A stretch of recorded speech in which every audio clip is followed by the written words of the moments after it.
It started as a vibration on the countertop. A small insect noise that didn't belong to the room. I was rinsing rice, counting the water changes the way my mother taught me, until it runs clear. Until you can see yourself in it.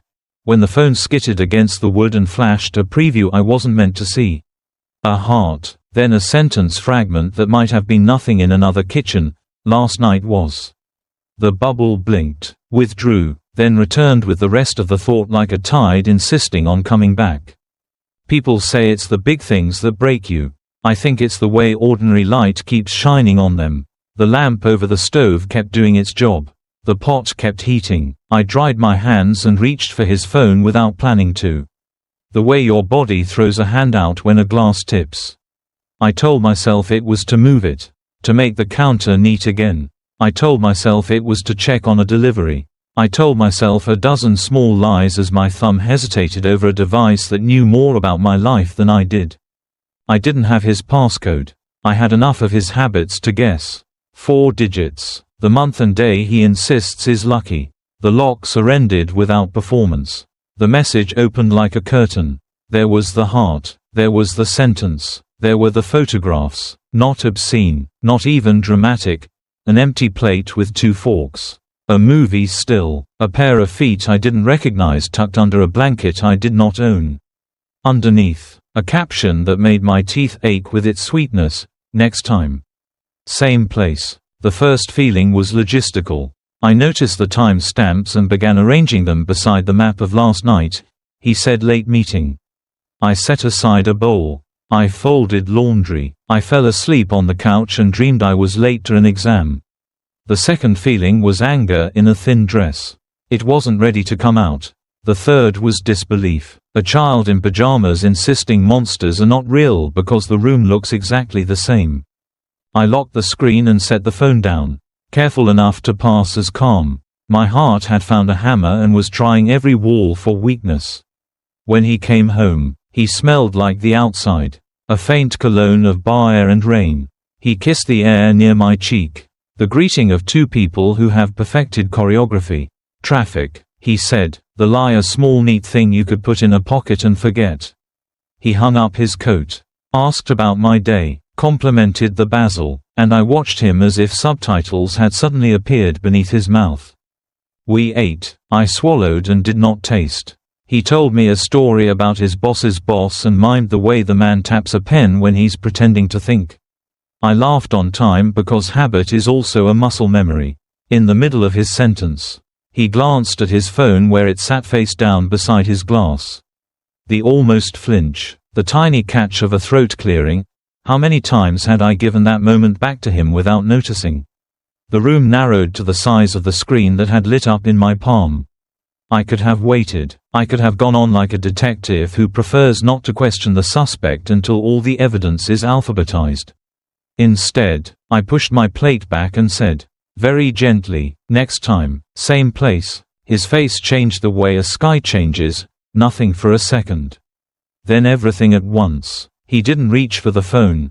He got very still, then smaller, then older. A dozen lines I had never seen before appeared in a circle around his mouth. Where did you see that? He said, not a question, a ritual. In your phone, I said, on our counter, in our house. The possessives did not comfort me. They accused. He exhaled slowly, and I remembered breathing exercises from a prenatal class. How we had counted together. How I had believed there were pains we would meet as a unit and tell the story of later. He put both hands on the table and flattened his palms as if willing splinters into his skin on purpose. It was one time, he said. The sentence had been waiting for a hallway to walk down. There are things you prepare yourself to hear, confessions with clear edges, and then there is the version you get. He told me where, not who, because that was supposed to make it less personal. He told me the script, a mistake, a bad season, stress like weather, a person who meant nothing, a drink that meant too much, an empty room that wanted company and, apparently, had a voice. He did not use the word love. He did not need to. I saw it in what he didn't say, the way he asked me to measure this against the entire life we had built. As if buildings could make a sudden hole feel like a window. Shock is not empty, it is crowded with errands. I found myself clearing plates. I closed drawers I hadn't opened. I wiped a dry counter. He followed me from sink to stove to table as if proximity could atone. "Say you hate me," he said once, as if the right cruelty from my mouth would organize his shame into something usable. I shook my head because hate would have been a relief. Hate would have given me a costume to wear. That night split in two and both halves kept walking. In one, I stood in the bathroom and pressed a washcloth to my eyes until my eyelids learned the temperature of cloth. In the other, I watched myself watch him, as if I were outside a window looking in on a couple doomed by mathematics. I knew, even then, that this was the beginning of a ghost, an invisible slice that would live in my days and ask for a chair at every meal. I knew I would see it in the steam on the mirror, in the breath before a kiss, in the gap between clinking forks. He sat on the edge of the bed with his shoulders folded like a closing book. When I finally came to the doorway, he stood, then thought better of it, like a man offering a seat in a crowded bus to someone he has injured. He didn't reach for me. He set his hands at his sides and said the line he believed we could live inside. It was only once. "I will change." 3 months after the night with the vibrating phone, our calendar remembered how to look respectable. Breakfast reappeared at its old time, with the eggs done the way he believes is considerate, soft centers. Toast stacked in triangles like a small architecture trying to be useful. He reached for the jar of jam and, as he passed it, his fingers brushed mine, a touch that would once have been nothing but a small daily yes turned into a slide projector in my skull.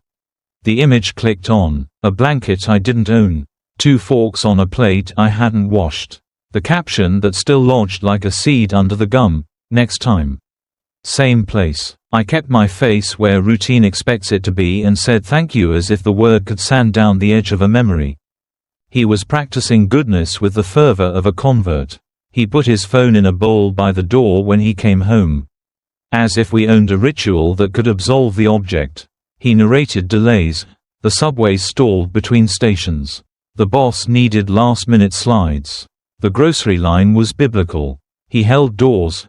He loaded the dishwasher with the precision that makes me feel seen and somehow lately surveilled. At night he lay on his back with his hands stacked on his chest like a saint in a painting trying to persuade himself into heaven. He apologized once a week in new phrasing, careful not to repeat himself, as if variety could substitute for proof.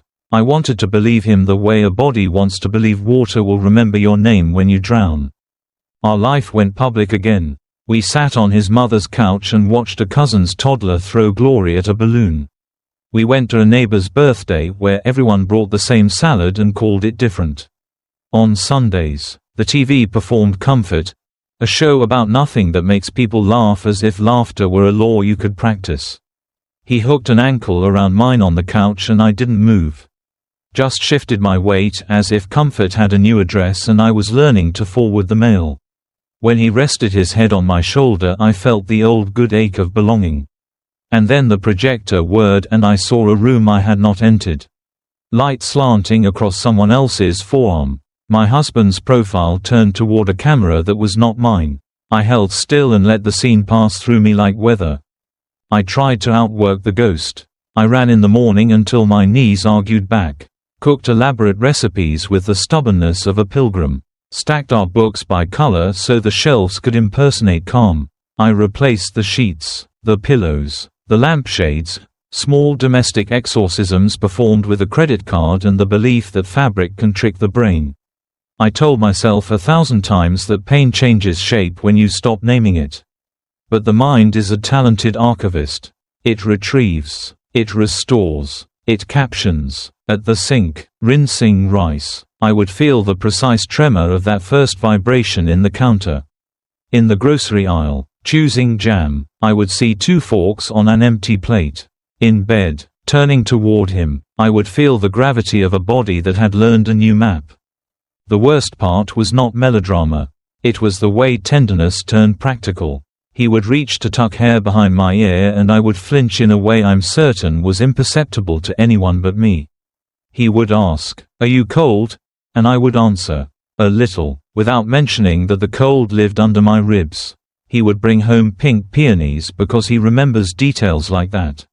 And I would place them in water and feel an anger so mild I mistook it for dust. We spoke in useful sentences. Do you have the invoice? Can you pick up cumin? What time is the game? The old music hid behind doors. Listening to see if it would be invited. Staying looked like maturity to other people. To me it felt like living in a house where a wall had been removed and everyone kept complimenting the new open plan while I stood in the draft. At a family dinner, I laughed when his aunt told the story about the time he microwaved foil in college and set off 3 alarms. He squeezed my knee under the table as if to say thank you for being here. And I let my hand cover his for exactly 3 seconds. A scene I knew others would read as recovery. Inside, the projector clicked and showed me a table that was not ours. Knees that were not mine. The movement of a hand across a wrist I had never kissed. I made bargains with my brain. I told it, 10 minutes without the film. I told it, we will look at his face and see what is there now. Not what used to be there in a room we cannot change. Sometimes it obeyed. Sometimes it laid the image down like tracing paper over the present and asked me to notice the misalignments, how his eyes looked at me but not quite through. How his laugh arrived a fraction early. How my mouth said fine and meant 100 other words. One evening, at a friend's small party where everyone wore the kind of ease that comes from knowing where the bathroom is. He leaned to kiss me hello after refilling my glass. The room smelled like citrus and conversation. His lips were the same lips that had told me vows in a building with high ceilings and the smugness of chandeliers. The kiss landed. The projector turned on. I saw him kissing someone else goodbye. A faint smile. A promise implied in an Uber app opening. I smiled back at him because nothing was wrong here. People were passing olives. Someone had a new dog. The song was one we liked. I smiled and felt a tiny split open in a place I wished were less specific. By the end of the 3rd month, my body had become an expert in 2 performances, the one where it participates in our life, and the one where it preserves me. I could hold both plates while I poured coffee. I could ask after his day while I swept up the glass no one else saw. I could laugh on cue and mean it for exactly half a second at a time. The discipline exhausted me in a way sleep could not fix. On a Sunday afternoon, we stood in a circle of neighbors singing a perfunctory birthday song to a child who didn't like noise. Cameras lifted and fell. Someone handed me a paper plate with cake that had a perfect line of frosting rose. I lifted my eyes to the people I love. To the city that forgave every week with a new sky. To the man who was trying. My mouth remembered how to stretch across my teeth. I smiled for the picture, for the room, for the story we were all begging to be true. Inside, very quietly, something dissolved like sugar in hot tea, sweet, invisible, complete. By the end of the first year we had become efficient roommates who shared a last name. The house was managed by lists, a notepad magneted to the fridge for groceries. A shared calendar that chimed with alerts about dentist appointments and school conferences. A spreadsheet for bills organized by due date and the tone of the reminder email. We talked more than we used to. If you measured talk in units of logistics. I'll grab cumin. Insurance hits on Monday. Your mother's coming at 6. The sentences stacked neatly. Useful bricks in a wall neither of us could see over. Affection did not vanish. It became customer service. He would place a hand at the small of my back to guide me through a crowded doorway and I would say thank you like a woman accepting a parcel. His weekday text said, home in 20, want anything? And I responded with nouns, lemons, batteries, cilantro, when he remembered to defrost the chicken. A quiet part of me saluted his diligence as if devotion could be measured in thawing times. We were polite. Polite can starve you for years. There were still gestures that belonged to an earlier grammar. He would lean in for a hug after work and I would let the hug happen around me. My arms rising not because they wanted to but because muscle memory can be coaxed into cooperation. His chin brushed my hair. My cheek found his shoulder. Our bodies aligned like people in a demonstration of proper posture. Then, almost immediately, We'd separate with a little pat that said good game or good meeting. And a sliver of air would rush back to reclaim the space between us as if it had a deed. We learned a choreography of avoidance that looked, from the right angle, like compatibility. At dinner, we sat not across from each other but at a diagonal, so our eyes could pass safely by without colliding. When company came, the old duet found us. I could still complete his anecdote about the disaster vacation and he could still bring me the water before I asked. After the door closed behind guests, the air would unspool, the house returning to its usual composition, two capable adults doing parallel kindnesses. The bed became a map with a river running down the middle. It wasn't the cartoon kind of separation, no fortress of pillows. No taped line, just a coolness that began at the edge of my ribs and extended to the place where his shoulder ended. Some nights our feet found each other under the sheet by accident and startled apart. Embarrassed, like strangers whose coats had brushed on a subway. Other nights we performed intimacy like an old prayer said by rote, comforting in cadence. Imprecise in meaning, and afterward I would lie there with a gratitude so small it embarrassed me and a sadness so large it refused to name itself. He tried, I tried. Trying is its own religion and ours had many rituals. We went to the movies and practiced holding hands in the dark like teenagers doing fieldwork. We took a weekend away to a town with a boardwalk where couples eat shrimp from paper trays and decide, between bites, to forgive each other. We walked, we slept, we said the kind of gentle words that brochures recommend. The ghost came too. It never complains about travel. In the second year, our vocabulary changed. We said, we, less. You, and, I, more. Not angrily, just accurately. You left the porch light on. I'll do drop off. You do pick up. During arguments we kept the volume low and the content safe. The thermostat. The car, the one plant that refused to live. Once, during a storm that knocked the power out, we ate cereal by flashlight at the kitchen island and told each other stories from the early days. As if reciting a charm, I watched his face in the brief, honest light and thought, if I could freeze us here, in disaster, we might make it. When the lights returned, so did the distance. Holidays were immaculate. We wrapped gifts with the kind of care that should have been reserved for each other. We hosted without flaw. People praised our teamwork and I smiled in the exact dosage. He squeezed my hand under the table, and my mouth performed that familiar upward shape. After midnight, when the house smelled like nutmeg and detergent, I gathered plates while he tucked blankets around sleeping children on the couch. We were good at goodness. The goodness never learned our names. By the third year, I stopped checking his face for weather. It happened slowly. The way winter slips into a city that has pretended to be immune. I would be telling him something about a parent-teacher conference or a bill we had been overcharged on. And I would notice that my eyes had settled on a spot just above his shoulder, a framed print of a coastline. A nick in the paint shaped like a lowercase r, anything that wasn't the exact color of his eyes. I told myself it was concentration. It was self-preservation rearranging the furniture. He noticed. Of course he did. He started talking with his hands more, as if to drag my gaze back with motion. He rehearsed vulnerability. I worry you don't like me anymore. And I wanted to say that liking is beside the point. That liking is what you do with a sweater. But love is heavier and mine had developed a tear no tailor could reach. Instead, I said, that's not true, because some social lies need to live in a house long after truth has moved out. The night I understood how far I had traveled from him, we were sitting on the couch paying bills. That monthly liturgy. He asked a question about the water charge and I answered without looking up. He laughed at something on the screen and waited for me to ask what.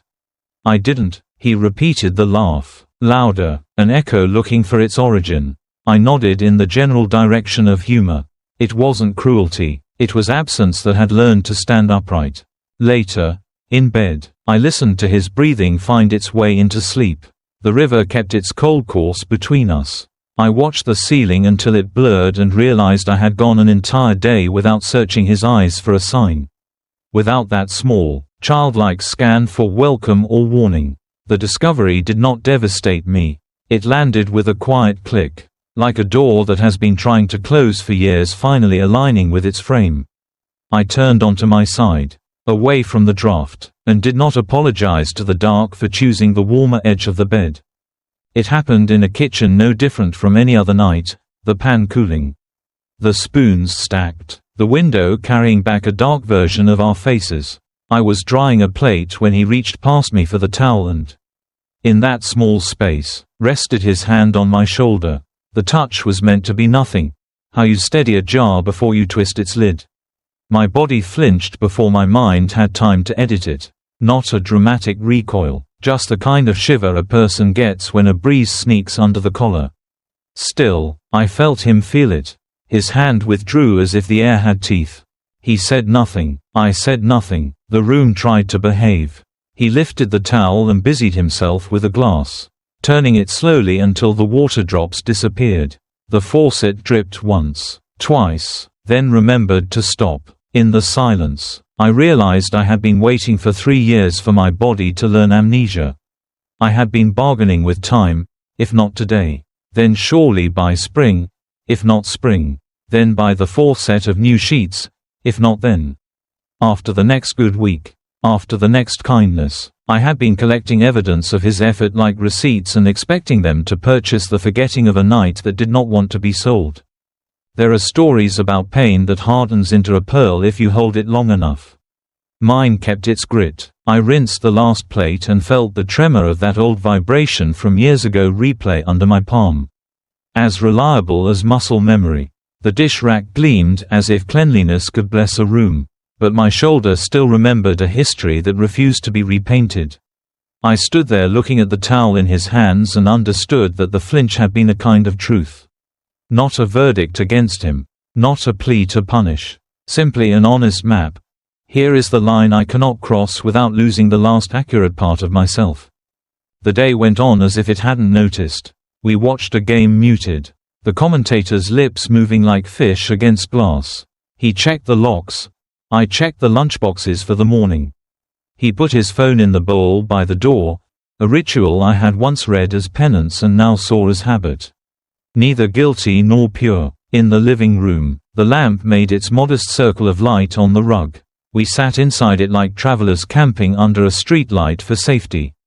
Later, I went to our room and opened the drawer where I keep blank cards, thank you notes, birthday spares. Paper that suggests celebration. I took out plain stationery instead. I had written many drafts in my head over these years, speeches that began with weather and ended with philosophy, but what I needed was thinner than rhetoric. I wrote slowly, not because I was searching for words, but because my hand wanted to match my breath. I told the truth without tilt, that I had tried to stay in a way that honored both the life we built and the life I still owed myself. That I had waited for the picture of us to settle back into proportion, that I saw his effort and would not insult it by pretending it had not changed the house. I wrote that forgiveness and forgetting are bad synonyms, and that I had been doing neither. I wrote the sentence that had been standing behind my teeth since the flinch in the kitchen: I cannot forgive myself if I keep enduring. I paused there, reading the line back, measuring its cruelty and its mercy, and understood it was not aimed at him. It was addressed to the small, durable part of me that had been trying to keep the promise of a woman I am no longer. I did not catalogue his mistake. We both knew the inventory and it was older than any list. I thanked him for the ways he had tried. I thanked him for the grace of not demanding a tally. I wrote that this was not an escape from pain but a way to stop keeping it polite. I ended with logistics because that is how our language lives now. I will stay at my sister's for a while. I will take the second set of keys. I will send the schedule for the week. I will answer the children's questions without bending them into weapons. I folded the letter and slid it into an envelope without a name. Names would have turned it into theater. On the way to the kitchen I paused in the hallway to look at the photos, the beach, the birthdays, a blurry shot of us mid-laugh, and felt neither nostalgia nor revenge. Only the even pressure of gravity. Some things fall because they are careless. Some things fall because the world keeps moving and you finally stop planting your feet in its way. His mug sat beside the kettle. The one with the chipped lip he refuses to throw away because his father drank from it once. He always fills it first thing in the morning, before his eyes have chosen their temperature. I placed the envelope there, leaning it against the mug so it would introduce itself at dawn. The counter was clean. The house was quiet. Even the fridge hum sounded respectful. I turned off the lamp in the living room and stood a long moment in the new dark, letting my eyes adjust to a room that would soon belong to different arrangements of light and movement. In bed, the river between us kept its cool, careful course. I lay on my side facing the window and watched the street lamp draw a pale stripe across the floorboards. He turned once, twice, then settled back into his careful sleep.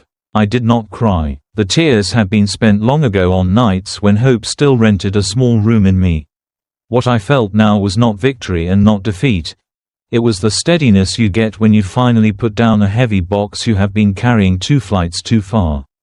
Before sleep found me, I thought of the shoulder flinch one more time, not as accusation, but as a signal. Bodies tell the truth when words have been rescheduled too often. Mine had spoken. I had listened. In the morning there would be coffee and an envelope and the beginning of another kind of silence. Not the kind that hides. Not the kind that threatens. The kind that opens a door and waits while you walk through.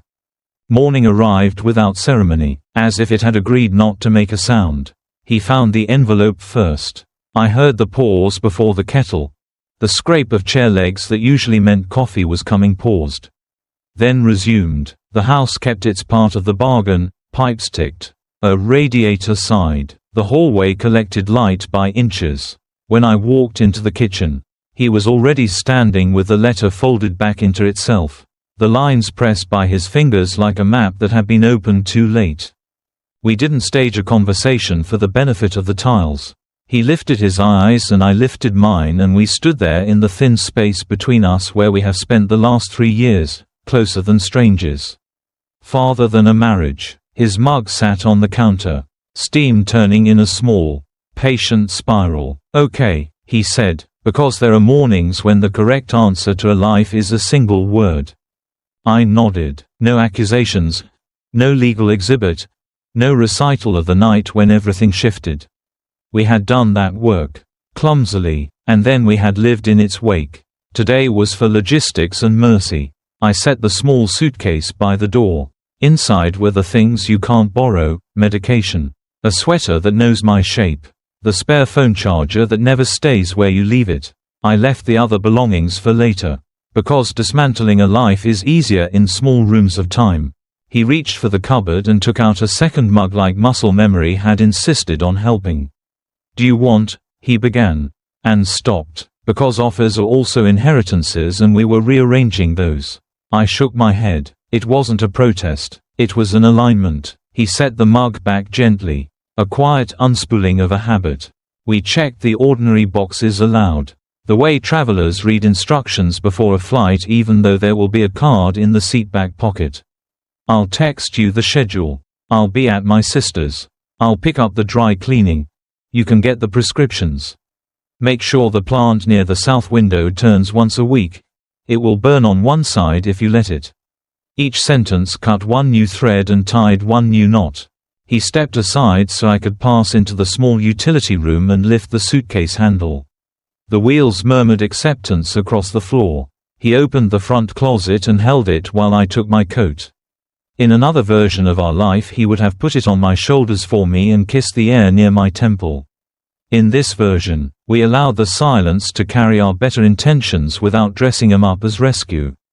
In the window over the sink, the glass showed our 2 shapes in the way old glass does, warped at the edges. Truer in the middle. I studied the reflection for signs of melodrama and found only 2 people making a morning go where it needed to go. He folded the envelope again, then slid it under the sugar bowl, as if to save it from accidents. You're not punishing me, he said, not to plead, but to confirm that he had read the line the way I wrote it. No, I said, I'm letting both of us stop pretending the waiting is healing. He breathed out, a sound I had known since before we were a we. It used to mean contentment after long days, or surrender to sleep. Today it meant recognition. I'll be here, he said, not a promise pitched to the rafters, just a small declaration that the address of his accountability had not changed. I nodded again and felt, to my surprise, the body weight of gratitude. He had tried. I had tried. We had installed new rituals, cleaned the same kitchen, paid the same bills, performed the same good intentions. But a body can't be talked out of its truth with receipts. I zipped the coat. The zipper caught once at the seam and then found its path. He held the door and the hallway presented itself, shoes lined like witnesses. A light bulb that has always taken a second to decide. The faint smell of someone else's toast. We stood in the rectangle of cold air and steadied ourselves the way people do before stepping onto a moving walkway, a tiny bend in the knees. A glance forward, a decision. He didn't say don't go. I didn't say I wish I didn't have to. There are sentences that serve only the speakers. We were done feeding those. I rolled the suitcase into the hall and he followed to the threshold. We looked at each other and the house behind us looked back. Remembering 100 small kindnesses and 100 small failures. Call if you need anything, he said, and I smiled because we had graduated into a language that would not bruise either of us. On the stairs, my phone buzzed with a message from my sister confirming the spare room was warm. That the extra blanket was at the foot of the bed. That the cat would pretend not to like me for 2 days and then give up. I texted back a heart and felt, for the first time in a while, the symbol not as theater but as a small, precise measurement. At the bottom landing I turned. He was still at the door, one hand on the frame, not leaning, not braced, simply standing inside the fact of this morning. He lifted his chin a fraction, the gesture we used to use across crowded rooms to say I see you. I lifted mine in return. No wave. Waving felt like a trick. We held the look 1 second longer than necessary. Like a ribbon we were cutting together. Outside, the air had the clean honesty of a new hour. I placed the suitcase in the trunk and closed it without checking twice. The street was already busy with people who had no idea they were walking past a threshold that had taken 3 years to locate. I slid into the driver's seat and didn't turn on the radio. The quiet was not an accusation anymore. It was room. As the building shrank in the rearview, the sadness did not recede. It rearranged. It moved from the front of my chest to a place I could carry without dropping other things. Lighter is not the same as light. But it is lighter. My hands felt strong on the wheel. Not because I was brave, but because the road had stopped arguing with the map. At a red light, I said the sentence out loud.